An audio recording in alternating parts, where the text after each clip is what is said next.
Olá, eu sou o Luiz e nós estamos em mais um episódio do Pod Mais Lagoinha, o podcast da nossa Igreja Batista Lagoinha aqui em Itu.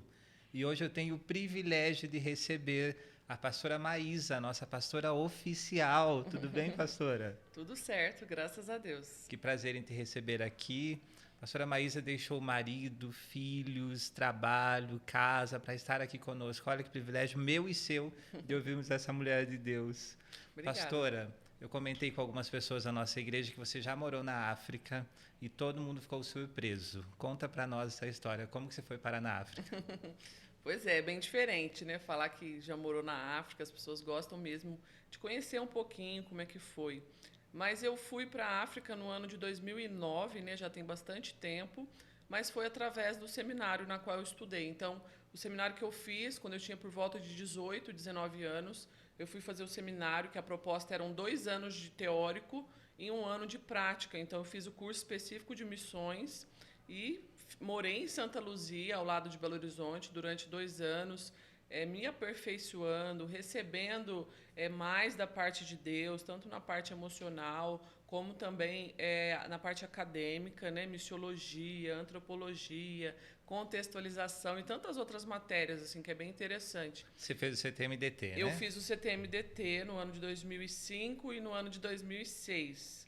E aí, no ano de 2007, então, eu fui para o meu, a gente chamava de estágio, né, meu período prático. E aí não foi para a África que eu fui morar em uma ilha no Nordeste, no litoral do estado do Piauí. Né? Para quem não sabe, no litoral do estado do Piauí existe um complexo de ilhas ali, formado por 70 ilhas, que se chama Delta do Parnaíba. Né? E essas ilhas são habitadas e muitas delas não têm esse contato direto com o Evangelho, e nós fomos para fazer um trabalho ali. E quando eu fui, no ano de 2007, eu já tinha esse desejo no meu coração de não ficar ali apenas 1 ano, mas ficar por 2 anos. Né? Então, eu fiquei por 2 anos ali, 1 ano servindo, o segundo ano liderando uma equipe de missionários. Então, o seminário enviava os alunos que acabaram de se formar para fazer o seu período prático, e eles me convidaram para liderar essa equipe que chegaria. Então, eu liderei essa equipe no ano de 2008, e aí, então, no final do ano, eles fizeram esse convite para eu liderar uma outra equipe de missionários que estariam indo para a África morar em Guiné-Bissau. Né? E eu prontamente aceitei esse desafio, porque era algo que já estava no meu coração. Sempre tive muito desejo de trabalhar em lugares como os países africanos, apesar da diferença que há entre um país e outro. Então, eu fui e morei em Guiné-Bissau, na cidade de Bissau, que é a capital. Morei ali durante 1 ano, junto com essa equipe missionária, liderando essa equipe missionária, mas nada assim, sozinha. Né? Sempre eram feitas parcerias com instituições, parcerias com igrejas locais.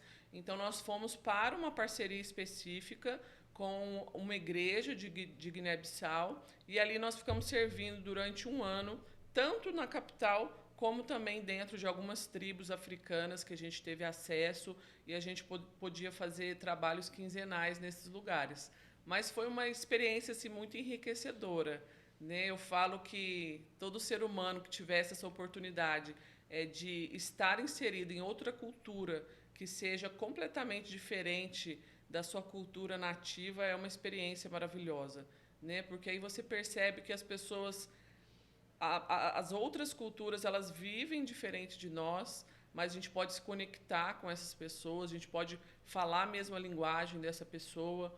Então, assim, é muito legal. Então, eu fiquei 1 ano lá, e o grande desafio, quando eu cheguei na África, era a língua, né? Porque em Guiné-Bissau, a língua oficial é o português, mas a grande maioria da população, na verdade, poucos falam português mesmo. É mais na capital que se fala o português. E mesmo Mas, assim é o português de Portugal, que ainda é sim, diferente do é o nosso, né? português de Portugal, que é totalmente diferente do nosso. Mas, claro, dá para você entender, tem algumas palavras no vocabulário que a gente tinha que procurar entender o que significava, que são palavras que nós não usamos. Mas o grande desafio era aprender a língua local, né? A língua nativa, que era o crioulo. Então, entrar naquele país, assim, primeiramente foi um grande choque pelo fato de eu nunca ter entrado em um país onde houvesse tantos muçulmanos também. Então, essa realidade que a gente vê muito quando a gente está estudando missões, que é você ver aquelas mulheres de burca na rua, aquelas mulheres todas cobertas, com a burca preta, com a burca azul. Então, você passar por aquelas ruas hiperlotadas e ver essas multidões andando de um lado para o outro, e uma grande parte das mulheres com esse tipo de vestimenta, foi assim, foi para mim o que eu me lembro assim que gerou bastante, nossa, é diferente quando você vê nesse tipo de vestimenta. Mas é interessante porque como eu morei 2 anos nessas ilhas no Nordeste do Brasil, então é como se eu tivesse tido ali um treinamento de 2 anos. Preparatório. Um preparatório para aquele momento que eu viveria dentro da África, né? E ver algumas situações de escassez, de pobreza que eu vi, né, ali na África, nesse 1 ano que eu estive lá, mas não foi nem comparado ao que eu vi no Nordeste do Brasil mesmo, né? Situações de pobreza, de escassez. Então, assim, foi um preparo, foi um treinamento. Então, quando eu cheguei na África, eu tive um choque, mas não um choque tão grande, porque eu já estava aí nesse tempo de estar em um lugar remoto, estar em um lugar inóspito, estar em um lugar totalmente diferente da minha cultura. Então, eu já estava vindo nessa mentalidade de... É uma mudança radical, né? Você estar num campo missionário, um campo onde você tem muitas dificuldades, existe um preparo que você precisa ter, um preparo na sua mente, porque você não tem acesso a todas as coisas que você tem em uma cidade grande, né? Então, por exemplo, nessas ilhas, eram ilhas feitas de areia, então não tinha chão batido. Qualquer casa que você ia era esse andar sobre a areia. Você não tinha aí disposição de energia elétrica, era a partir de geradores, água encanada, muitas vezes não tinha água encanada, precisava puxar essa água do poço. Então, são coisas que são muito diferentes para nós. Não tem recolhimento de lixo, então você tem que queimar o seu próprio lixo. Então, é um outro estilo de vida, né? As vestimentas, é um sol de 40, 42 graus, então você nem leva calça jeans na sua mala, né? Você não leva calça, nada disso. O inverno, por exemplo, nesse lugar que eu morei, era calor pra gente, né? Esse era o inverno deles, né? Que para nós era tudo calor. E para eles é inverno, que é o período de grandes chuvas, né? Mas a gente cuidou de uma igreja ali nessas ilhas. Então a gente ia para fazer o culto de bermuda, de chinelo, de camiseta. Então são realidades completamente diferentes, né? É a parte da alimentação, você tem que fazer uma compra para o mês inteiro para o campo, porque você não tem acesso a supermercado, você não tem acesso à farmácia, você não tem acesso a nada praticamente. Então você tem que programar a sua vida dentro dessas ilhas num período que você vai ficar ali naquele mês. E o nosso período era de 20 a 25 dias nas ilhas e 5 dias na cidade para poder tirar um tempo de descanso, fazer as compras, pagar alguma coisa que precisava ser pago.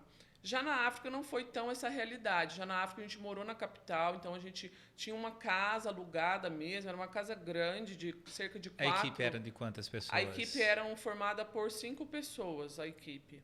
Todas mulheres? Todas, só tinha mulheres na equipe. Quando a gente foi para a África, tinha até uma outra equipe que eram... Eu não lembro o país, não sei se era do México. Eu acho que era do México, essa equipe que estava lá. De outros missionários também que tinham ido. Então, é bem legal, assim. Tinha equipes de americanos ali também. Então, nós tivemos contato com alguns americanos. Mas é lindo ver como que várias igrejas no mundo ajudam, né, esses países. E nós ficamos ali por 1 ano e foi, assim, trabalhando com diversas frentes. Mas a que eu mais gostei nesse tempo que eu estive ali foi dando aula no seminário. Né? Então, tinha um seminário teológico, com essa parceria que a gente fez, eles já tinham esse seminário. Então, na nossa chegada, eles dispunham de várias matérias que a gente podia lecionar. Né? Qual você lecionou? Nossa, eu não lembro assim de cabeça qual que eu lecionei, mas eu lembro que uma era na parte de liderança, essa eu lembro que eu falei muito a respeito de liderança. Mas é interessante porque o pouco que a gente tem, dependendo da cultura que a gente está, é muito. Então, por exemplo, eu me lembro de um trabalho que eu fiz na África, que era uma coisa tão assim, tão simples, e para eles foi algo tão surpreendente, né? Tinha um líder de ministério infantil, e eu, junto com esse líder, falei para ele assim, vamos fazer um livro didático para treinar os professores, vamos fazer um livro de treinamento para o Ministério Infantil. E nós montamos juntos esse livro, escrevemos esse livro.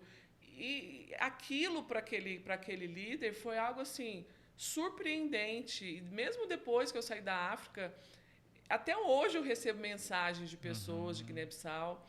E depois de anos, eles vinham, mandavam mensagem, ainda agradecendo por aquilo que a gente tinha feito por eles. E era uma coisa tão simples, né? Sentar com o líder, transferir para ele aquilo que eu sabia de Ministério Infantil, aquilo que eu sabia de uma determinada outra área, qual era a bagagem que o seminário tinha me dado a respeito de liderança. Então, tudo que eu aprendi no seminário, eu transferia, né, para essas pessoas.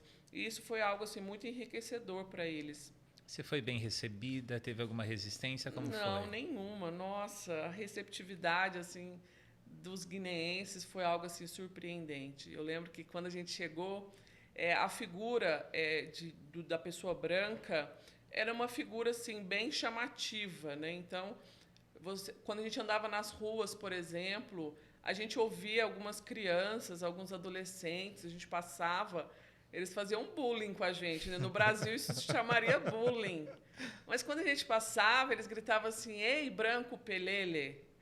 E a gente nunca entendia o que ele estava falando, né?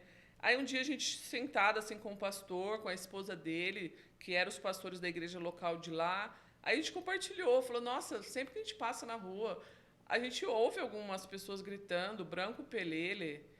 Aí ela falou assim: "Ah, eles estão insultando vocês, eles estão tipo chamando vocês assim, ei, bando de branquelos". Aí quando eles falarem isso, aí vocês viram para eles e falam assim, pretumbal, que é tipo, seu pretão. Aí todas as vezes que eles falavam isso pra gente, a gente brincava, sorrindo e falava assim: "Ah, pretumbal", mas eles riam demais. Então a gente tinha todos os dias fazer o mesmo caminho até a gente chegar na missão, né? Então esse caminho era um caminho um pouquinho de asfalto, depois a gente entrava numa estrada de terra e andava aí uns 10 minutinhos numa estrada de terra, no meio das casinhas. Acabou que a gente foi ficando conhecido nesse trajeto pequeno que a gente fazia. As crianças sempre vinham para brincar, mas é muita receptividade, né? Muita mesmo. Então, na casa que a gente morava, era uma casa muito grande, né? A casa onde essa equipe morava.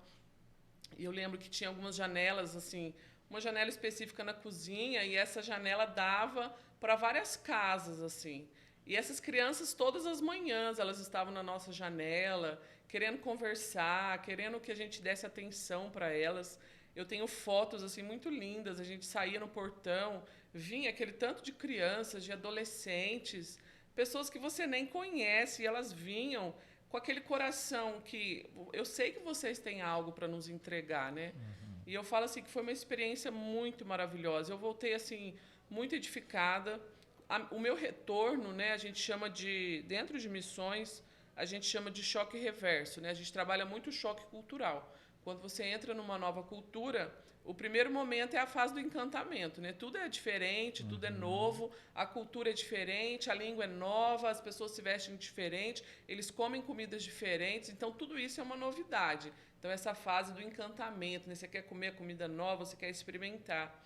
Mas passa alguns meses, você entra na fase do choque cultural. Tipo, é aqui neste lugar que eu vou morar, é essa comida que eu vou comer, é esse tipo de roupa que eu tenho que vestir, é essa nova língua que eu tenho que aprender, porque você aprender uma nova língua é um esforço muito grande que você precisa fazer. Então, sempre que você chega nessa nova cultura, tem um choque cultural. Mas eu lembro que quando eu retornei, apesar de eu ter ficado um período muito curto lá, que foi de um ano só, mas quando eu cheguei eu tive um choque reverso muito grande.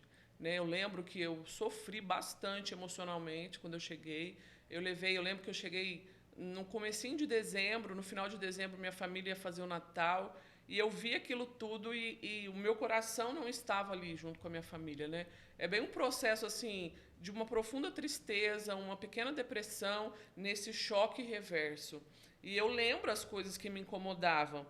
Por exemplo, eu lembro que quando a gente pegou o voo saindo de Bissau, a gente parou no Marrocos, depois a gente parou numa ilha chamada Cabo Verde para depois chegar em Fortaleza. E em Fortaleza eu precisei ficar 4 dias ou 3 dias em Fortaleza, porque deu alguma troca no nosso voo. E eu me lembro que nesses 3 dias que eu fiquei em Fortaleza, nós fomos num shopping. E era como se eu não soubesse mais o que era um shopping. E quando eu entrei naquele ambiente onde as mulheres estavam vestidas com short curto, mostrando a polpa da bunda, com as pernas de fora, com seios, com decote grande, aquilo me chocou profundamente, porque eu estava tão acostumada com a cultura que eu estava, e a cultura que eu estava, para você ter ideia, eu gostava muito de usar calça legging, que é aquela calça preta, e você usa uma camiseta, né? E no dia que eu usei aquilo naquele país, meu Deus, foi no mesmo dia já veio o pastor, a pastora, você não pode usar esse tipo de calça aqui, e eu pedi desculpa, pedi perdão, porque eu achava que se eu tivesse com a calça legging e com a camiseta tampando, né, a parte do bumbum, tava tudo certo, e não está. Por quê? Porque para eles desrespeito para eles. É muito desrespeito. É porque para eles cada cultura, a parte sensual do corpo é outra, né? Então, para eles a parte sensual não são as mesmas que para gente, mas eles têm essa parte da perna, né, o quadril, tudo que você coloca muito justo, isso é muito sensual para eles, né? Então, eu pedi desculpa, falei, não, pode deixar que eu não vou usar mais. Então, quando eu cheguei... Só que eu me acostumei com essa realidade de roupas mais compridas. E aí, quando eu cheguei, eu tive esse grande choque, assim. Sabe quando você olha, você fala assim, gente, eu moro num país que as mulheres andam nuas. Eu moro num país onde as mulheres elas andam com pouquíssimas roupas, né? E aquilo me soa assim como uma falta de respeito. Mas eu estava entendendo que era um choque cultural. E outra coisa que me chocou foi nesse shopping ver as pessoas entrando numa loja e outra, comprando, gastando, aquelas pessoas com tanto de roupas nas mãos para ir para o caixa pagar. Aquilo foi muito chocante para mim, né? Porque na Esse África consumismo não existe lá. Não, são realidades de grande escassez, né? Se eu for contar assim, os níveis de escassez que eu vi assim esse ano morando ali foi bem chocante assim. Então, quando a gente volta, você acaba que você não se acostuma mais, né? Com essas realidades. Aí vem minha família no Natal, todo mundo comprando presente para as crianças, dando presente um para o outro, assim, aquele consumo, para mim aquilo era exagerado, né? Mas não era, era um choque cultural que eu estava tendo. Compreendi isso e falei, não, eu estou agora na minha cultura, eu preciso de novo reaprender e eu preciso fazer a minha reentrada aqui na minha cultura, né? Então foi muito bom, assim. E o Brasil é um país super próspero, né? A gente tem os nossos pontos de escassez, mas é um país de grande prosperidade. Mas basicamente isso, né? Tem muito mais. Se deixar, eu fico falando até amanhã. E a prática ministerial lá na África, como foi? O que você fazia? O que você atendia? A prática ministerial, assim, ela foi muito ampla. Por quê? Porque nós éramos uma equipe de 5 pessoas e cada uma tinha os seus dons e seus talentos. Então, na equipe a gente tinha fisioterapeuta, a gente tinha nutricionista, a gente tinha uma mocinha que era o amor, a paixão dela era ministério infantil. Então, tinha eu que era líder da equipe, já vinha com essa bagagem toda do seminário, sempre gostei de ensinar, de lecionar, sempre gostei dessa ajuda, né, a pequenas igrejas. Então, tinha uma outra também que era uma pastora. Então, foi uma união de forças, né? Então, quando a gente chegou nas primeiras semanas, foi esse momento da gente sentar com o pastor, né? Porque quando a gente faz essa parceria, não necessariamente você já vai com um plano traçado, mas os pormenores você vai ver quando você chega lá, né? Então, nós chegamos, sentamos com o pastor e apresentamos. Olha, nós somos essa equipe, nós temos essas habilidades. E, assim, foi lindo, porque, como eu falei, né, o pouco que a gente tem é muito para eles. Então, esse pastor, ele falou, não, tudo. Ele falava, tudo que vocês tiverem, a gente quer sugar de vocês tudo que vocês têm. E ele queria, para você ter ideia, ele queria até que a gente desse curso de primeiros socorros. E a gente falava, pastor, mas esse curso de primeiros socorros a gente não dá.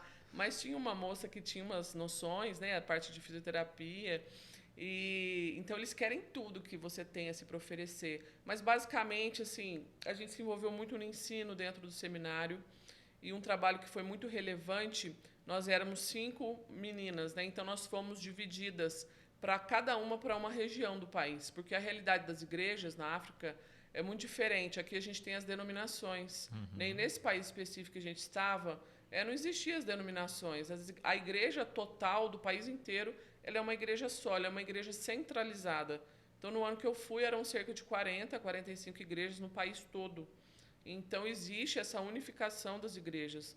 Então, nós fomos subdivididas, cada um ia para uma região específica, ajudar em uma igreja local específica. Então, todos os domingos, eu ia para uma região chamada região de Bono 1, onde ali tinha uma igreja e ali eu cooperava com aquela igreja, com tudo que eles estivessem precisando ali.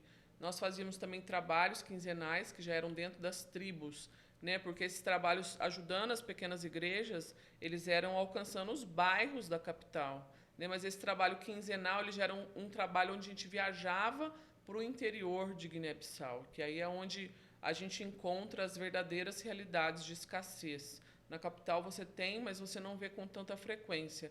Já nesses lugares já é bem chocante, assim. E a gente fazia um trabalho evangelístico nessas comunidades também, nessas tribos. Então a gente ia de 15 em 15 dias. Então a gente dava muito workshop na área de nutrição, na área de fisioterapia. A gente dava ferramentas para a liderança das igrejas, a gente dava ferramentas para os jovens.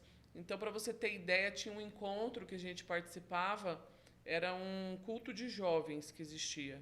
E era um culto geral dos jovens dessas igrejas. E eu me lembro que a gente ministrava para cerca de 450 jovens. Pensa, uma igreja ampla, num salão enorme, e ali se reuniam cerca de 400 a 450 jovens para nos ouvir, né? Então a gente pregava muito, a gente ensinava muito, e foi assim um tempo muito enriquecedor. E fora esse trabalho, a gente tinha a nossa vida pessoal, né? Que era, a gente precisava cuidar da casa, a gente precisava fazer as compras da semana. Tinha sempre, quando você não é casado e você mora com outras pessoas, tem sempre as benditas das escalas, né? Eu Sim. nunca gostei das escalas. Escala de quem vai cozinhar, de quem vai limpar a casa, quem vai fazer isso. E a gente também recebia muitas pessoas na nossa casa, né? Jovens, pessoas adultas, mulheres. A gente gostava muito de receber pessoas na nossa casa, porque a gente acreditava nessa comunhão, nessa transferência através da comunhão. Mas foi um trabalho bem amplo, assim. Mas a gente se dividia entre as igrejas da capital, a gente se dividia entre os trabalhos também dentro dessas tribos, onde cada uma ia para um lugar diferente.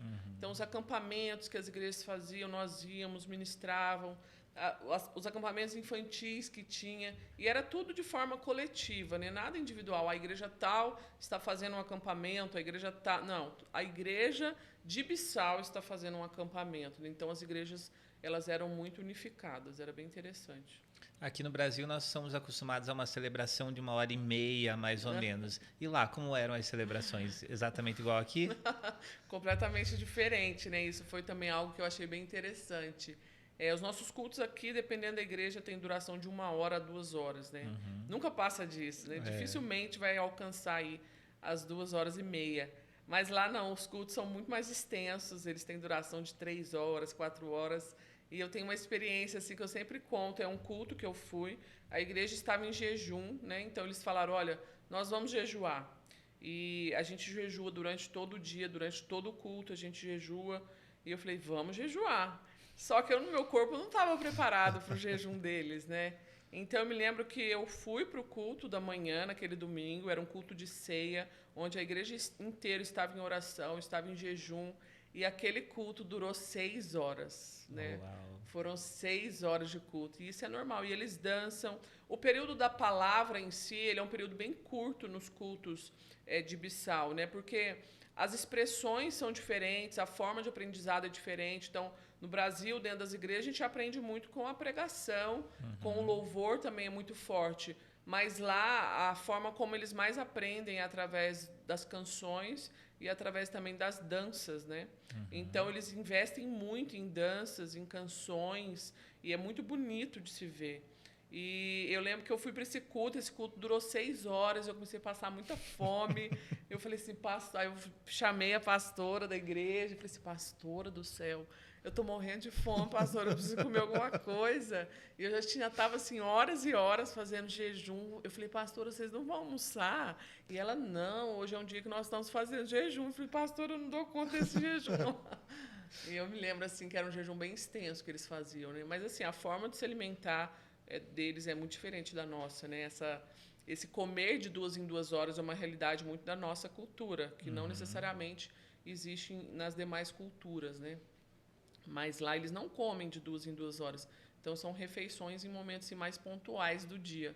Mas eu me lembro que os cultos eram completamente diferentes, né? Para mim, que vinha dessa realidade de culto de 1 a 2 horas, eu achava bastante cansativo. Então tinha momentos assim no meio do culto que eu falava assim, meu Deus, eu queria ir embora. E o culto rolando, 3 horas, 4 horas de E culto. eles totalmente E eles entregues. totalmente entregues, as crianças envolvidas, os adolescentes envolvidos. E para eles é muito comum, um grupo dança, vem outro grupo e dança, vem outro grupo e dança, cada um Você aprendeu a com dançar com as roupas eles? diferentes. Não, eu não aprendi a dançar com eles, não, mas é um povo que dança muito. Tudo para eles termina em dança, assim. Mas a cultura, assim, de lá é muito linda, é uma cultura muito rica, que possui assim, valores muito sublimes, assim. Eu me lembro que na cultura deles tem uma questão a respeito da honra, que quando você quer honrar alguém, você entrega para ela um pano. E esse pano é um pano que foi feito manualmente, é um pano que foi feito artesanalmente, né, como se fosse uma manta africana. Certamente tem um nome, mas eu não me recordo.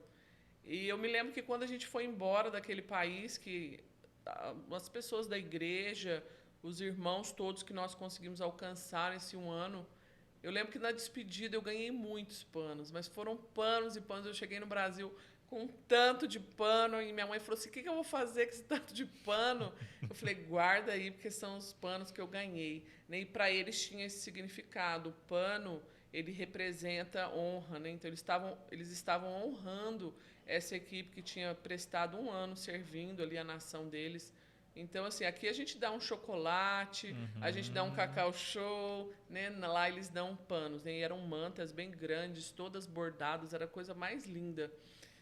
E assim, foi bem diferente. As roupas também, a gente teve que mandar fazer roupas para nós, né? Para nós usarmos lá. Eram roupas muito bonitas, eles valorizam muito os bordados. Então, a gente entrou mesmo na cultura para alcançá-los de forma mais efetiva. Mas foi muito rico. Você falou da sua mãe. Sua família era cristã quando você nasceu. Não, minha família não era cristã. Minha família inteira, por parte da minha mãe, ela é cristã católica, né? Uhum. E a minha mãe tem uma história assim bem diferente. Quando ela era muito nova, ela saiu de casa, saiu de uma pequena cidade e foi para a cidade de Itajubá, né, no sul de Minas. Então ali a minha mãe conheceu uma família, começou a trabalhar na casa dessa família, e a minha mãe não era cristã. Quem era cristã era essa família que acolheu a minha mãe, que a minha mãe começou a trabalhar na casa deles, primeiramente como babá. E essa família tinha 3 filhos, né? 3 filhas. E a minha mãe começou a trabalhar ali, né? E foi através dessa família que eu conheci a igreja. Porque a minha mãe não gostava de ir na igreja quando eu era bem pequena, mas ela sempre deixou a gente ir, sempre permitia que os patrões dela levassem a gente para a igreja. E eu conheci a igreja através dos patrões da minha mãe, que eu nunca chamo de patrões, né? Eu chamo de mãe, porque Uhum. nós aprendemos a chamá-los de pai e mãe, né? Meu pai é falecido, mas nós aprendemos a chamá-los de família mesmo, as minhas irmãs. Então, assim, é uma história um pouco diferente, né? Eu lembro que quando eu conheci o Leandro, eu falei assim: Leandro, é difícil explicar a minha família para você, porque minha família ela é formada pela minha família biológica e por uma família que não é biológica, mas é minha família. Porque o Uhum. contato que eu tinha com a minha família não biológica era maior do que o contato que eu tinha com a minha família mesmo biológica, por parte de mãe, porque a família por parte de pai eu não conheci. Então, assim, a minha história era muito conturbada. Então, para eu explicar para o Leandro quem eram as figuras dentro da minha história, eu falei: você só vai entender convivendo com eles, né? Eu Uhum. lembro que quando ele chegou na minha cidade, era difícil ele compreender quem aqui nessa família, porque a família paterna você não conhece, a família materna mora em outra cidade, você vai lá a cada 2 anos, a cada 1 ano. E a família que não é a biológica é a sua família, que você chama de pai, mãe, irmãs, falam que é seus sobrinhos. Eu falei: então vamos, você vai conhecer todo mundo, mora todo mundo na frente do outro, aí você vai entender o meu contexto como família, né? Mas foi essa família que eu chamo de família do coração, né? Não é minha família de sangue, mas foi uma família que nos acolheu quando a gente era criança, acolheu a minha mãe também, porque minha mãe era jovem, 19 anos, e ela teve esse acolhimento por parte dessa família, né? Que é a mãe Iris, o pai Mulato, as minhas irmãs Débora, Flávia e Fernanda. Então a gente sempre conviveu junto, eles sempre ajudaram a minha mãe, eles sempre nos criaram no meio deles, e a realidade deles era de igreja. Então, desde os 2, 3 anos, eles já me levavam na igreja, né? Eu ia para a igreja e, mesmo minha mãe não indo, essa família nos levava. E eu me lembro que quando eu fiz 6 anos de idade, essa família conseguiu nossa tutela para que eles pudessem nos batizar na igreja evangélica, porque a igreja que a gente fazia parte batizava crianças, né? Uhum. Mas para que eles conseguissem isso, eles precisavam de ter a nossa tutela. Então, eles fizeram isso para que nós pudéssemos nos batizar, eu e a minha irmã biológica, Maíra. Eu sou Maísa, minha irmã é Maíra. Uhum. Né? E foi assim que eu estive na igreja desde pequenininha, mas eu sempre tinha no meu coração esse sonho de que minha mãe se convertesse, de que minha mãe conhecesse Jesus e tivesse a vida dela transformada. Né? E Deus fez isso. Quando eu tinha 9 anos de idade, minha mãe se converteu e a vida dela nunca mais foi a mesma vida. Né? Então, eu acompanhei também esse processo, esse alcançar de Deus no coração da minha mãe. Hoje, minha mãe é uma bênção, né? Uma mulher de Deus. E a minha história foi essa, assim. Então, quando eu conheci o Leandro, foi, assim, diferente, né? Porque quando você vai conhecer alguém para você namorar, você espera que você vai conhecer o pai, a mãe, e se tem irmãos, você conhece os irmãos. Você não leva tanto em consideração se você vai conhecer um tio, a avó, isso vem depois, né? Uhum. Mas a minha família, ele conhecer a minha família era ele já conhecer quase 20 pessoas, né? Eu falei, seja bem-vindo à minha realidade. Mas foi uma realidade assim que ele compreendeu, né? A história, quando é contada, é uma história assim muito de superação, uma história bastante bonita. E foi assim que eu fui para a igreja, né? Minha infância foi aí na igreja através dessa família. E desde pequenininha, desde os 2 anos de idade, eu ia nessa igreja, uma igreja bastante tradicional, é uma igreja onde a parte moral, a parte de caráter é muito forte, né? São princípios assim centrais em tudo que a igreja ensina a respeito da moralidade, a respeito do caráter. Então, a minha formação como pessoa, o meu caráter veio a partir desta igreja. Né? E eu falo que quando eu saí dessa igreja e eu fui para a Lagoinha, aí já entrou esse preparo ministerial. Né? Já foi uma igreja que me capacitou para o ministério Lagoinha, me capacitou para servir, me capacitou para usar os meus dons, os meus talentos. Então, eu falo que Deus faz tudo perfeito no tempo dele, né? Sua conversão se deu de uma forma natural, então, cresceu dentro desse ambiente e entendeu isso. A minha conversão, ela se deu de uma forma não convencional, né, como a gente conhece, que é alguém apresentando o evangelho e a pessoa, então, ela sinaliza Levanto a com as mão, suas aceito mãos, vai lá na Jesus, vou lá na frente. Não, isso frente. nunca aconteceu comigo. A minha conversão, ela se deu, eu falo que eu chamo de conversão, mas não foi uma conversão de aceitar Jesus, porque eu já estava na igreja desde os meus 2 aninhos. E eu já contei isso até no culto ali na igreja, que essa igreja ela teve um papel muito terapêutico assim na minha vida. Porque por eu vir nesse histórico de uma família não convencional, então, para mim, algumas coisas eram muito difíceis, né? E a igreja teve esse aspecto terapêutico de me acolher, de me ensinar a respeito da figura de Deus, de me ensinar a respeito do que eu poderia sonhar para o meu futuro. Então, eu sempre amei muito a igreja, sempre. Eu comecei a servir na igreja desde muito novinha, que eu me recordo, com 12 anos eu já servia na igreja, com 13 anos, e cada dia essa intensidade foi aumentando a ponto de chegar um momento de eu falar, não, é isso que eu quero fazer o resto da minha vida. Isso não é só um voluntariado que eu estou fazendo na igreja, eu quero viver, esse é o meu propósito de vida, eu quero servir a Deus através da igreja, né? Então, a minha conversão, ela se deu nesse período todo, mas para mim, Maísa, a experiência que eu conto de conversão é uma experiência a respeito da paternidade de Deus. Porque eu amava Deus, mas eu não conseguia ver Deus como pai. Porque eu tive a ausência paterna, a ausência da figura paterna biológica, né? Meu pai biológico eu não conheci. Então, para mim, eu carregava muitas dores emocionais, rebeldias dentro de mim. E sempre que alguém falava assim, não, Deus é pai, Deus é o seu pai. E quando me falava isso, era algo assim que me doía um pouco por dentro, porque a minha mente ela dizia assim para mim: Deus não é pai, porque se ele fosse pai, ele não permitiria que isso tivesse acontecido com você. Deus não é pai, porque se ele fosse pai, como que você é uma criança sem um pai, né? Então eu tinha isso, eu me aproximava muito de Deus como Senhor, eu tinha muita facilidade, né, de servir a Deus, de amar a Deus pelo que Ele é, mas esse amor de Deus ser o meu Pai, era algo que eu não aceitava muito, né? E eu acredito, não, foi exatamente neste ponto que aconteceu a minha conversão, né? Porque eu sempre falava assim, Deus, se um dia o Senhor for me curar emocionalmente dos meus traumas, o Senhor pode curar tudo. Isso foi exatamente quando eu fiz essa oração antes de ir para o seminário. Eu já era convertida, mas eu fiz essa oração no seminário, antes de ir para o seminário. Eu falei assim, olha, eu sei que o seminário é um lugar onde os meus traumas vão ser tratados, mas eu te peço, por favor, não mexa na questão do meu pai. Eu orei isso, ajoelhada no meu quarto. E eu falo que essa foi uma oração que Deus não ouviu. Né? Essa foi uma oração onde Deus me respondeu não. Eu falei, Senhor, mexe com tudo, mas não mexe com a área a respeito da paternidade, porque me machuca muito e dói muito dentro de mim. Mas lá no fundo eu sabia que, na verdade, Deus estava me conduzindo para aquele lugar, porque essa era exatamente a área que Ele queria tratar na minha vida. Então eu falo que eu conhecer Deus como um pai foi um processo, né? Foi um processo que começou aí por volta dos meus 14 anos. Eu lembro que a gente tinha muitas atividades na igreja e, às vezes, a gente ia para uma atividade na igreja, eu ficava chorando. E eu tinha esse choro sem explicação, esse choro de não saber por que estava chorando. Isso são traumas emocionais, são questões emocionais enraizadas dentro de nós. Né? Eu já tinha todos esses sintomas, mas eu não sabia.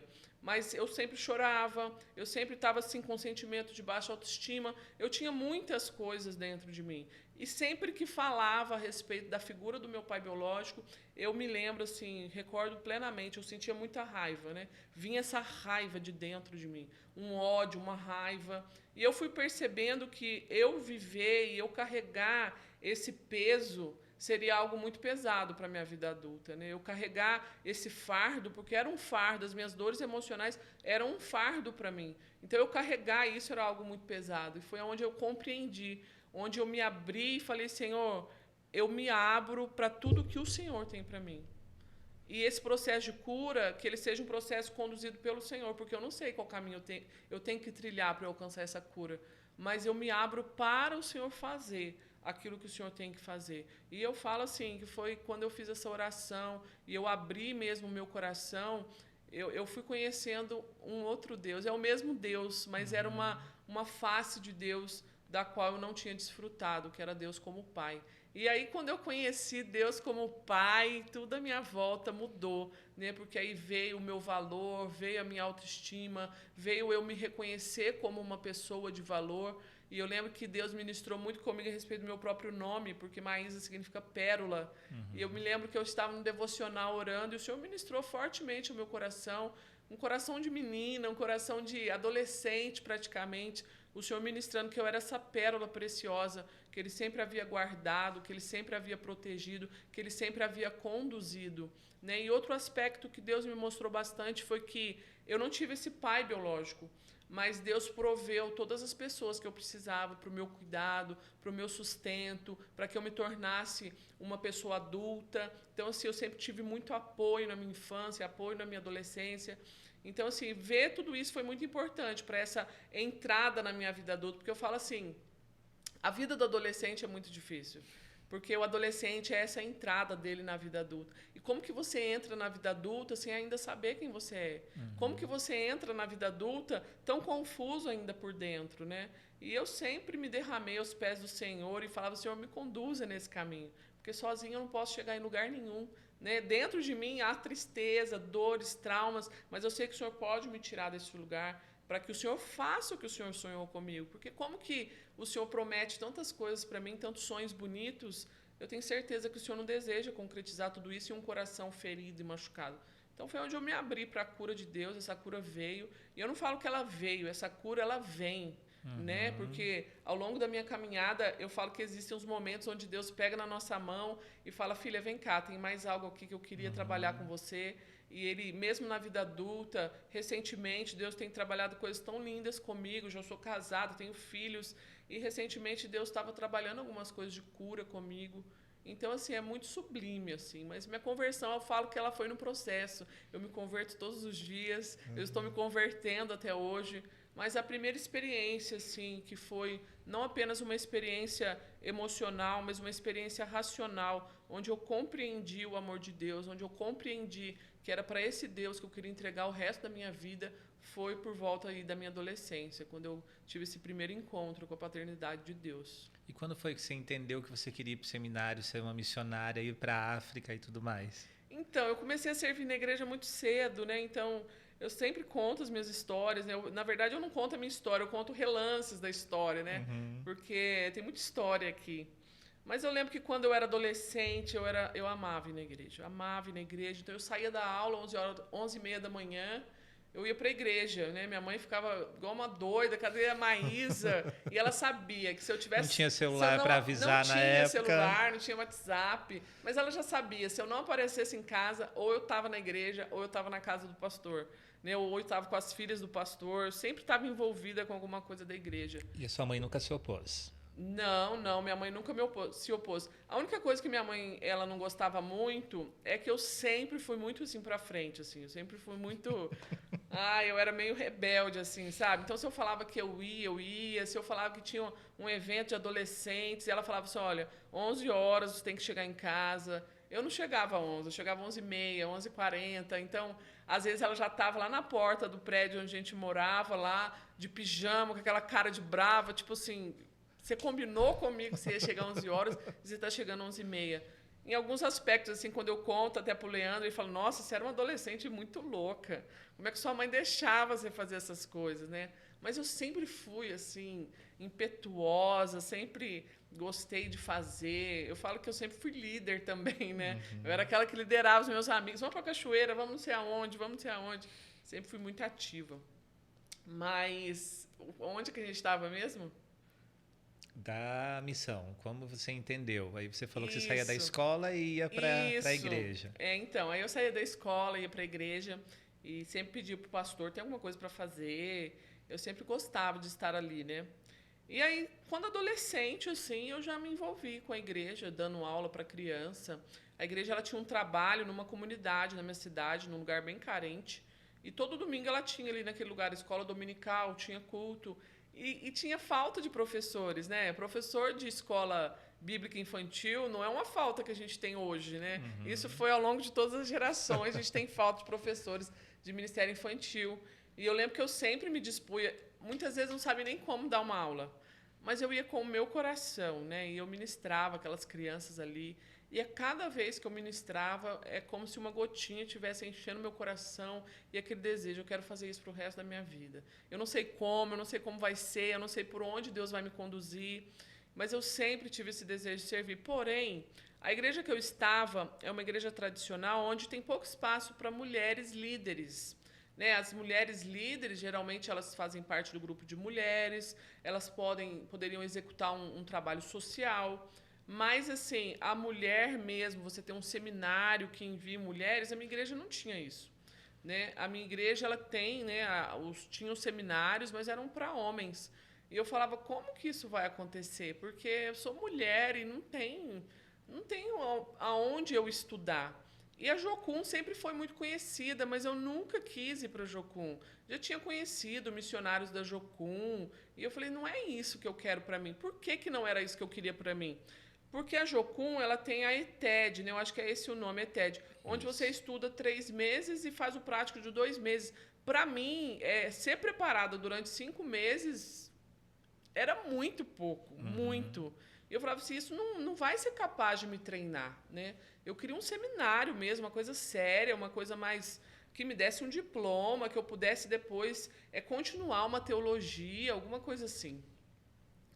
E aí foi muito incrível. Eu estava orando, comecei a orar, porque eu vivi uma experiência assim bem louca assim na minha adolescência, porque eu já tinha terminado o ensino médio, eu já estava fazendo aí o cursinho pré-vestibular, e eu sempre fui uma pessoa assim de amar, orar, me derramar aos pés do Senhor. E eu lembro que um dia orando assim, o Espírito Santo trouxe muito forte ao meu coração, que era para eu abrir mão de tudo que eu estava fazendo, abrindo mão dos meus planos, que ele tinha algo maravilhoso para mim. Mas isso foi muito lindo, foi muito forte, foi através de um jejum que eu fiz, E eu falei, gente, mas isso não vai dar certo. Como que eu conto para minha mãe que eu fiz 6 meses de curso pré-vestibular e não vou fazer mais? Minha família vai me dar como uma desistente. Tipo, você não vai estudar, você não vai trabalhar, você não vai ser nada na vida, porque essa é a pressão que está sobre o adolescente. É a expectativa, que né? está entrando na vida do adolescente. E aí, você vai fazer o quê? Vai estudar o quê? E eu falei, gente, as pessoas vão me perguntar, mas você está saindo do curso pré-vestibular para fazer o quê? Eu vou responder, ainda não sei, né? Não sei de nada. Eu só tenho uma direção de Deus. E eu lembro que eu sempre, né, no meu relacionamento com Deus, eu sempre pedia para Deus que aquilo que Ele colocasse no meu coração, Ele confirmasse através da minha mãe, porque ela era autoridade sobre a minha vida. Eu lembro que quando eu compartilhei tudo isso com ela, ela achou tudo muito louco, mas ela fez algo que me surpreendeu muito, né? Hoje eu fico pensando, eu falo, gente, que mãe sábia que eu tinha, né? Eu lembro que quando eu contei tudo isso para ela falou assim, tá bom, né? Deus está falando tudo isso com você, você está dizendo que Deus está falando tudo isso com você, mas então eu vou chamar o seu pastor. Era o pastor de adolescentes na época. Eu vou chamar o seu pastor aqui em casa e eu quero que você conte tudo isso para o seu pastor. E aí vamos ver o que ele vai falar de tudo isso que você está falando. Eu falei assim, nossa, vai chamar meu pastor aqui, meu Deus, isso vai dar certo, não vai. Mas assim, eu tinha muita convicção que era o Senhor que estava falando comigo, apesar de eu não saber o que eu faria, eu tinha convicção que eu precisava tomar aquela decisão. E ela chamou meu pastor fez essa visita, o pastor de adolescentes. Eu contei tudo de forma natural, tudo que tinha acontecido, dos meus momentos de oração, o que eu estava lendo na palavra, o que eu estava entendendo que Deus estava falando comigo. E a única coisa que eu me lembro é que no final dessa conversa, dessa visita que ele fez, eu lembro que ele tocou no ombro da minha mãe e falou assim, olha, pode ficar tranquila que o que está acontecendo aqui é Deus chamando a sua filha. Deus está chamando a sua filha. E eu falei assim, gente, que lindo. Só que eu também não tinha todas as respostas que eu queria. E Deus foi confirmando através de outras pessoas. Minha mãe tinha uma amiga que era muito assim de orar. Deus trazia algumas revelações para ela. Eu lembro que ela foi almoçar na minha casa. E ali naquele almoço foi algo surpreendente, porque ali ela falou que Deus não só estava me chamando, mas que Deus ia me levar para muitos lugares que eu ainda não conhecia e que eu iria morar numa ilha. Né? Ela falou isso, que eu iria morar numa ilha. Eu guardei isso no meu coração. Sempre que eu recebo alguma palavra profética, eu faço como Maria, né? Ela guardou no coração tudo aquilo que o anjo tinha falado com ela. Justo. Eu guardo no meu coração e eu espero, né, as coisas de Deus acontecerem. E eu, né, foram confirmações que Deus foi trazendo. E eu fiquei por 6 meses, né? Eu deixei o cursinho pré-vestibular em julho e eu, então, tinha 6 meses para eu entender da parte de Deus o que ele tinha para mim. E eu confesso que foram meses assim de muita ansiedade, foram meses de muitas pessoas não concordaram com a minha decisão. Ouvi bastante coisas desagradáveis, né? As pessoas achando que eu estava abrindo mão de oportunidades, que eu estava abrindo mão de coisas que eu poderia ter, que outros jovens não teriam, que era uma faculdade e tudo isso mais. Mas eu fiquei muito firme assim naquilo que Deus estava me falando.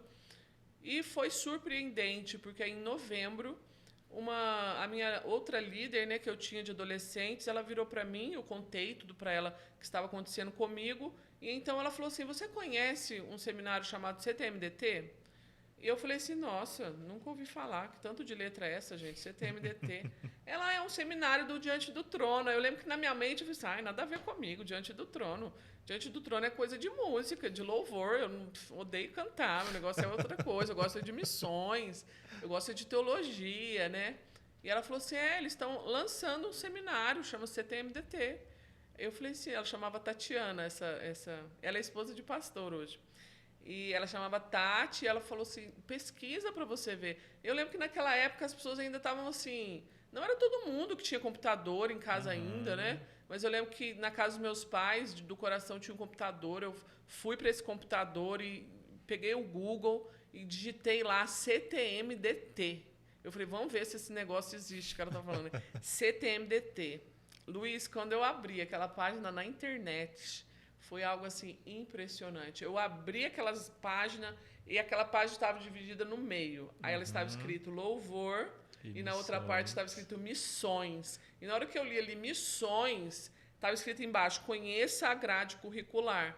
E quando eu cliquei naquela grade, que eu abri aquela grade, e eu vi todas as matérias que eu teria ao longo de 2 anos, aquilo para mim foi demais. Eu falei, eu olhava aquela grade e eu falava assim, gente, eu não sabia, eu não imaginava que existia algo tão completo assim para mim, que sou mulher, que sou jovem, que quero me aprofundar mais em missões. E foi o que eu encontrei assim. Aí eu cliquei lá em investimento. Eu falei, nossa, investimento é alto, porque era um internato, Sim. era um lugar super bem elaborado, era uma estrutura maravilhosa, uma estrutura completa de hotel praticamente. E eu falei assim, nossa, esse investimento é alto, né? E eu lembro que quem pagaria a minha faculdade era o meu pai de consideração. E então a minha mãe compartilhou com ele, né, que eu tinha visto esse seminário, e ele, de uma forma muito natural, ele falou assim: "Não, eu ia pagar a faculdade para ela, eu sempre tive no meu coração de pagar a formação dela na faculdade, mas se é isso que ela quer, então eu vou pagar o seminário para ela. Eu vou pagar o seminário completo dela e assim ela se forma e faz o que ela quer", né? E eu fui, né, sem na cara e na coragem, 18, 19 anos, eu arrumei minhas malas, a mala tinha 23 quilos, eu lembro que minha mãe olhou nos meus olhos e falou assim, eu nunca imaginei que eu teria uma filha tão corajosa. Eu falei, não sei se eu sou corajosa não, eu só tô indo, né? E com aquele negócio no coração, com aquelas confirmações, palavras de Deus, e eu sabia que seria um tempo assim maravilhoso de Deus na minha vida. Fui com o coração aberto e eu já fui com esse coração assim, eu sei, Senhor, que o Senhor vai tratar os meus traumas emocionais, mas se for necessário o Senhor tratar para que o Senhor me use com mais efetividade, para que eu seja uma pessoa melhor, para que eu não carregue esses pesos e esses fardos que eu carrego hoje, eu me abro para tudo que o Senhor tem, porque eu sempre tive algo no meu coração. Aquilo que vem de Deus é bom para nós.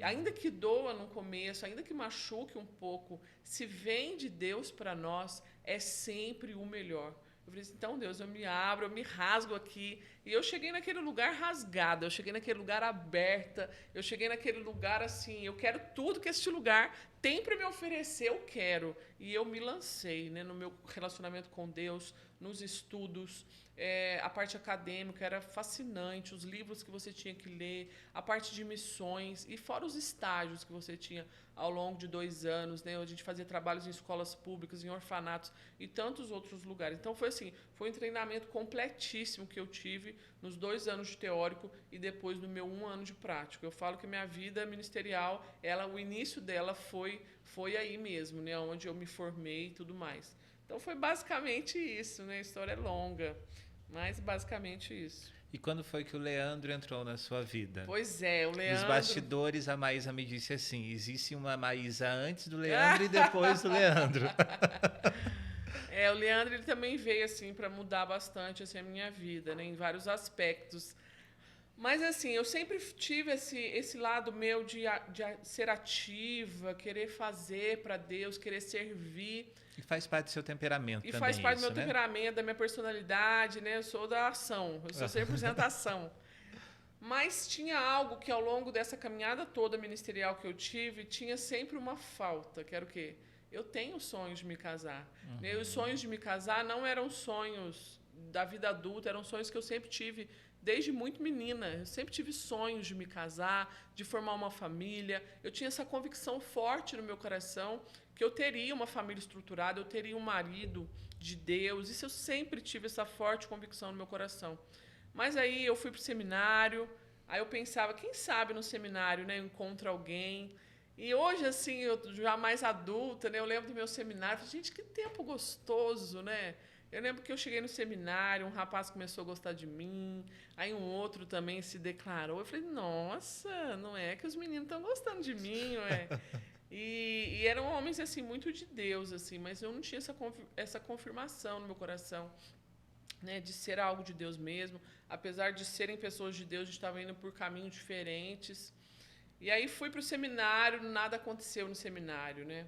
E quando eu fui morar nas ilhas, eu já fui com essa renúncia, tipo, eu já estou renunciando a essa área da sexualidade da minha vida, essa área do conhecer alguém, do namorar, do ficar noivo, do me casar, eu já estou renunciando. Por quê? Você chegou a achar que você não casaria, seria celibatária para sempre ou não? Eu nunca quis. Era Eu uma brincava com renúncia Deus e falava momentânea. com Deus que era até os 30 anos.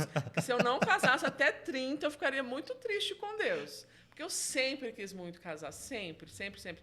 E eu, assim, eu sempre gostei muito dos meninos, então eu tinha essa carência emocional, então eu gostava muito dos meninos. Mas eu sempre gostava do mesmo perfil de homem, é interessante. Eu sempre gostava dos homens mais sérios, dos homens mais compromissados, dos homens que tinham um chamado de Deus. Esse era mais, assim, o perfil que eu gostava. Eu não me importava muito se era bonito, se era feio. O negócio era a questão da essência da pessoa, né? E Deus foi tão bom que me deu um marido bonito. Mas aí eu fui para as ilhas, né? E eu falei assim, nossa, eu vou para as ilhas, vou ficar 2 anos nas ilhas.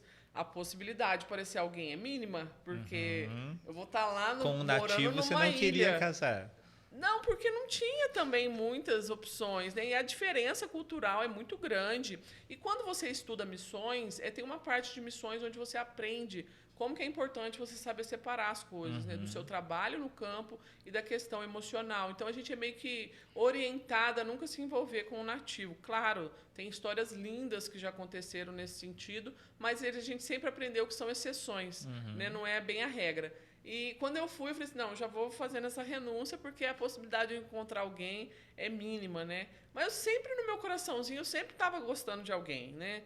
Mas não era correspondida. E quando eu fui para o seminário, foi muito gostoso para mim, porque já era assim, gostar de alguém e ser correspondido.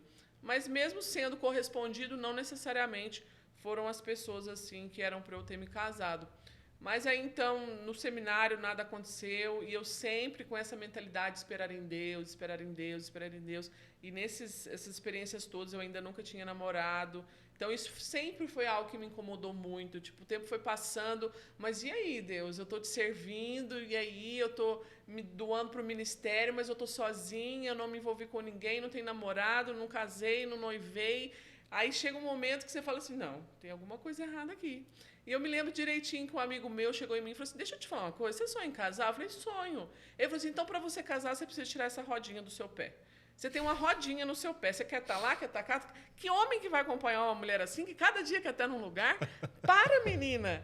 E aí eu fui para as ilhas, nada aconteceu. Fui para a África também, nada aconteceu. Aí, quando eu voltei da África, eu ainda fui morar no interior de São Paulo, na cidade de São José dos Campos, né? É uma outra parte da minha vida. Sim. Fui morar 6 meses ali para fazer uma imersão na cultura inglesa, né? Uma imersão na língua inglesa. Então, eu morei numa casa de imersão, onde eu fiquei 6 meses aprendendo inglês, imersa no inglês de manhã, de tarde e de noite, para que dentro de 6 meses eu saísse dali fluente em inglês. Havia planos de ir para outra nação como missionária? Eu havia plano de voltar para a África. Esses eram os planos. Eu saí da África, estava me preparando com o inglês para então eu voltar para a África, né? Esses eram os planos. E então fui, lá também não aconteceu nada. E aí, em 2010, o pastor Márcio ele pediu para que os missionários que estivessem no campo, para que eles retornassem para Belo Horizonte, porque a Lagoinha estava vivendo uma realidade que era a seguinte, ela tinha cerca de 40 missionários, mas desses 40, quase nenhum deles tinha contato com a igreja matriz. Todos eles estavam espalhados pelos campos ao redor do mundo, mas eles não conheciam muito da matriz. Então, ele pediu para que esses missionários retornassem e tivessem um tempo na matriz. E foi aonde eu retornei, no ano de 2010, eu retornei para Belo Horizonte, né? E ali eu continuei estudando inglês e comecei a servir na matriz. Aí foi esse começar a servir na matriz que foi onde as coisas nessa área começaram a acontecer na minha vida.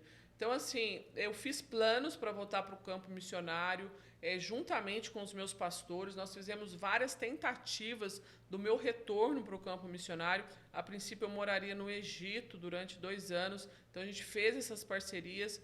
Mas logo que a gente estava... Ainda era o pastor Gustavo ou Ainda era o pastor João? Gustavo. Era o pastor Gustavo junto com o pastor João. Né? Então, eu junto com o pastor Gustavo, ali com o pastor João, a gente fez essas tentativas de me enviar para o Egito, porque sempre tem que ter esse suporte por trás, né? Porque pensa, uma jovem solteira, como que vai para uma nação tão difícil? Então, já teria ali uma igreja que me acolheria para que eu trabalhasse, né, junto com essa igreja. Você tinha o perigo lá na nação, mas tinha todo o cuidado também. Não, a gente sempre ia com parceria, a gente sempre estava muito bem assistida. Nenhum campo que eu fui, a gente teve sem assistência. Estava vulnerável. Não, todos eles a gente tinha assistência, a gente sempre tinha uma equipe por trás, sempre tinha um pastor por trás. Por exemplo, nas ilhas, o pastor que cuidava de nós, ele não morava nas ilhas. A gente morava nas ilhas sozinha, só as missionárias. Mas qualquer coisa poderia recorrer a ele sempre ajudando. E fora o carinho da comunidade, né? Sim. Acaba que eles vão cuidando da gente, uma coisa assim bem incrível. As pessoas sempre nos receberam com muito carinho. E então eu fui para Belo Horizonte, aí a gente fez esses planos do meu retorno para a África, e aí eu fui compreendendo, sabe? O meu coração ele foi se fechando um pouco. Eu estava compreendendo assim que eu já tinha feito algumas viagens e eu precisava de um tempo de estabilidade, porque você mudar o tempo inteiro, isso vai mexendo muito com a sua estrutura, né? Você passa a ver muitas coisas, culturas diferentes. Esse ir e vir já estava me gerando uma certa instabilidade assim emocional. E aí foi onde eu falei com o pastor Gustavo, falei, pastor, eu queria, na verdade, dar uma paradinha agora, porque como eu tinha o seminário, qual que era o meu projeto? Eu quero dar uma parada, que eu quero voltar a estudar um pouco. Então eu já servi durante 3 anos, eu estudei, servi durante 3 anos. Agora eu quero concluir a minha convalidação em teologia, e aí então a gente repensa no meu envio para o campo, né? E aí foi onde eu entrei na Faculdade Batista de Belo Horizonte, e aí estavam os planos de Deus para minha vida, né? Eu entrei na Faculdade Batista, e nesse mesmo ano que eu entrei na Faculdade Batista, eu servia na matriz, né? E eu conto que eu estava servindo nesse dia, e eu passei assim numa sala, tinha um jovem sentado. Aí eu falei assim, nossa, que jovem bonito. Aí eu voltei, olhei assim. Aí esse jovem só olhou assim, sorriu. Era o Leandro. Eu falei, nossa, gente, que moço bonito. Ele sempre bem arrumado. Ele era mais assim social, se usava mais social na época. E aí foi nesse prédio que a gente foi se conhecendo, né? Primeiro a gente se tornou amigos, porque não existia possibilidade nenhuma de um relacionamento ali. Por quê? Porque eu com essa chama de missões dentro de mim. E ele já com uma chama muito pastoral, né? E na minha cabeça eu falava assim, como que uma pessoa que quer desbravar e ganhar o mundo vai casar com uma pessoa que quer servir uma igreja dentro de 4 paredes? Então, para mim, eram coisas que não se casavam, né? Não encaixava uma coisa na outra. Mas a gente foi se conhecendo e se tornando grandes amigos. E a gente se conheceu fazendo caminhada. A gente fazia caminhada todo dia juntos. A gente caminhava, acho que era 8, 7h30 da manhã. A gente saía para uma avenida que tinha em Belo Horizonte, que a gente morava mais ou menos perto. E a gente fazia essa caminhada de 1 hora por dia. Foi onde a gente se conheceu. Mas entre a gente se conhecer e a gente tomar a decisão por namorar, demorou cerca de 11 meses. A gente ficou 11 meses se conhecendo, se tornando amigos, até que a gente tomasse essa decisão. Mas era uma decisão bem ousada, assim, né? A gente não conseguia compreender. Os dois tinham a mesma paixão, que era servir a Jesus, viver para Deus e amar a Deus.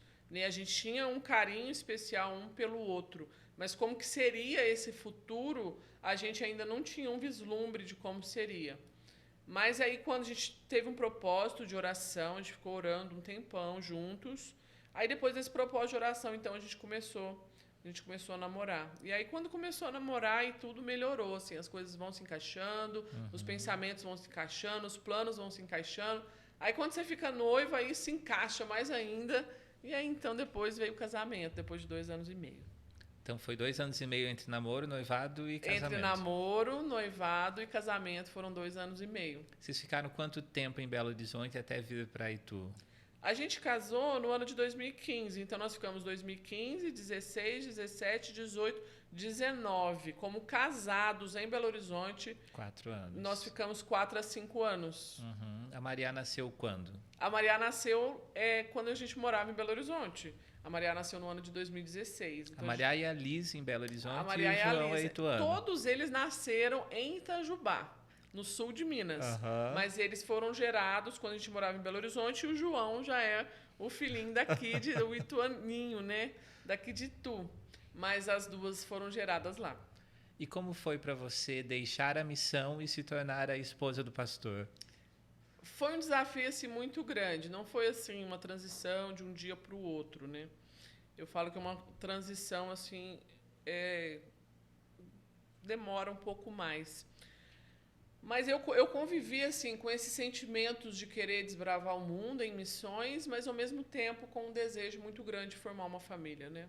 E eu compreendi da parte de Deus que Ele queria realizar esse sonho na minha vida, mas para que Ele realizasse esse sonho na minha vida, eu precisava me submeter a algumas coisas, porque como que eu vou casar e ter filhos e estar nesse ritmo que eu estava, né? Porque é um ritmo assim muito inconstante, assim, muitas mudanças em curto prazo, né? Quando você está em missões.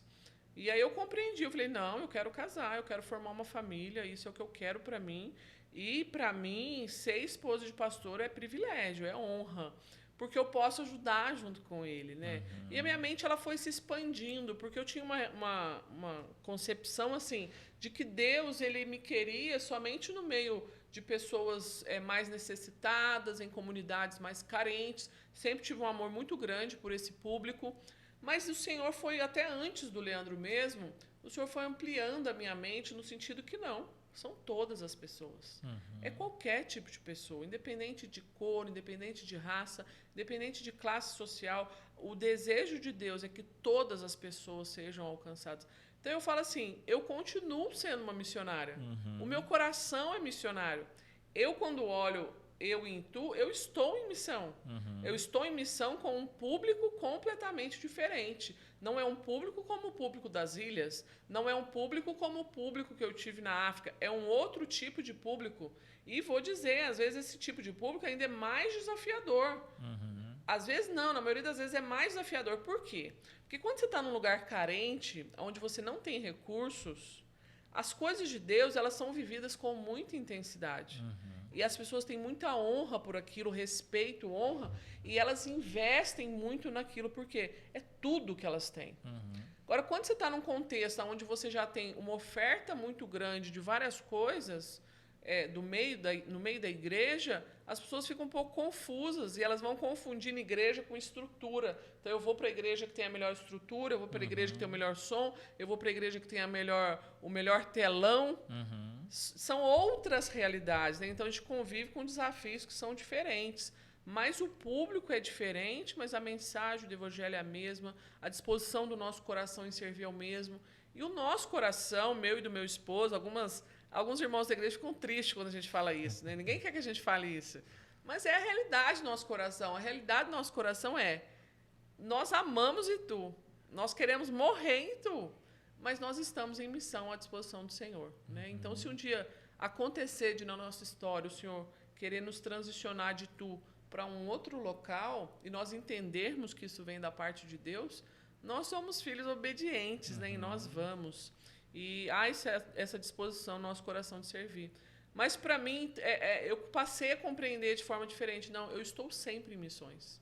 Né? Esse aqui hoje é o meu campo missionário. Esse aqui pode ser o meu campo transcultural, porque eu estou lidando com outros desafios, não tanto os desafios da vestimenta e tudo mais, mas desafios do comportamento, desafios na forma de pensar. São desafios que você encontra nesse campo daqui. Né? Então, isso me ajudou bastante, né, para que eu me casasse, mas foi muito gostoso, porque foi tudo muito natural, tudo muito orgânico. Então, nós casamos, e assim que nós casamos, a liderança já entregou um ministério grande para o Leandro ali na matriz, já confiou coisas na mão dele. E quando você é casado, as coisas melhoram um pouco nesse sentido. Né? Porque como solteiro, eu tinha muitas debilidades ministeriais. Né? Tem públicos que eu não conseguia alcançar. Então, quando você casa, eu falo que você multiplica suas forças. Você multiplica seus dons, seus talentos, suas forças ministeriais. Então, tem coisas hoje ministeriais que o Leandro tem habilidades que eu não tenho.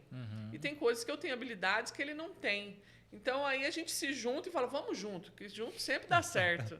Né? E ele gosta da gente fazer as coisas tudo junto.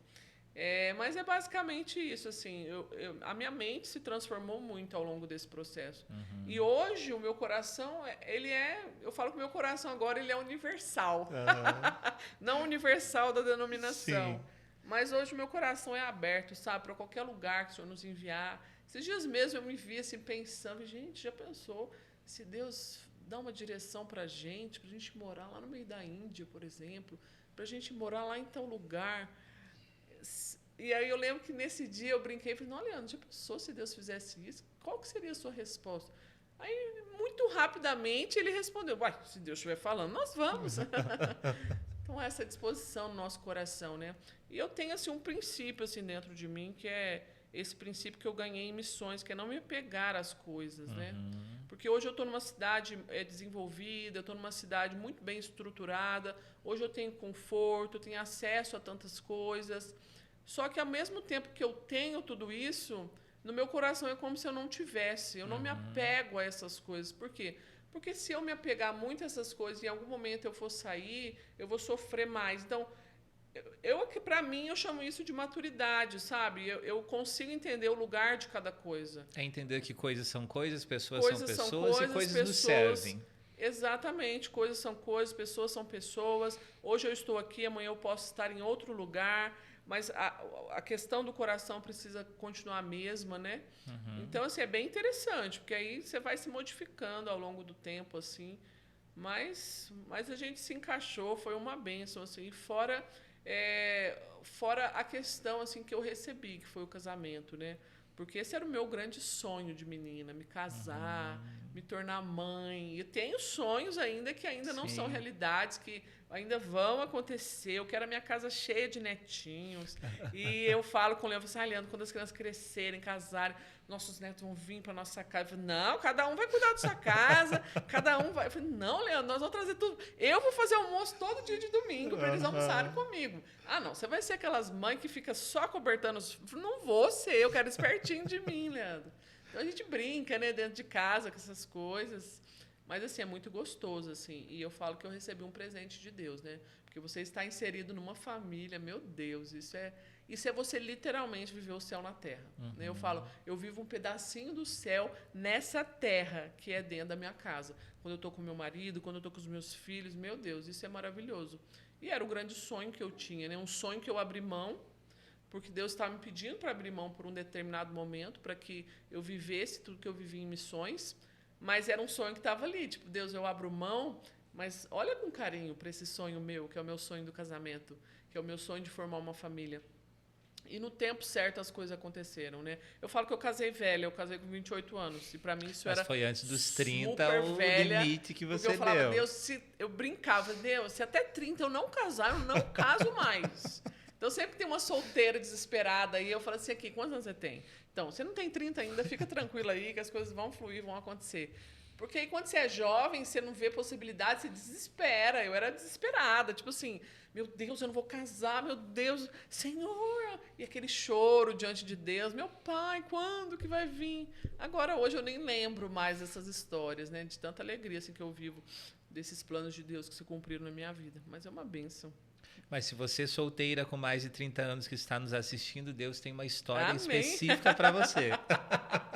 Com certeza. Se tiver 30, 40, 50, 60, né, Deus pode realizar esses sonhos. Ele realiza mesmo. Eu falo que Deus é Deus dos casamentos. Quando alguém fala assim para mim, eu estou casando, eu falo, minha filha, tenha convicção que Deus vai trazer toda a provisão que você precisa, porque Ele é Deus que ama casamento. Amém. Maísa, estamos chegando ao final de mais um episódio, mas se você quiser ouvir mais da história da Maísa, comenta aqui nesse vídeo. Não esquece de curtir esse vídeo, encaminhar para todos os seus contatos, se inscrever no nosso canal e também seguir as nossas redes sociais, Lagoinha Itu, no Instagram, no Facebook, e pede aqui para a Maísa voltar para esse podcast. Essa mulher é difícil. Nós combinamos já umas 3 semanas atrás e ela deu o bolo em todos nós, mas hoje nós conseguimos ouvi-la. Graças a Deus. Maísa, obrigado. Eu que agradeço. É um prazer conhecer um pouco mais da sua história e tenho certeza que nossos espectadores também têm esse prazer. Que bom. Foi uma alegria estar aqui.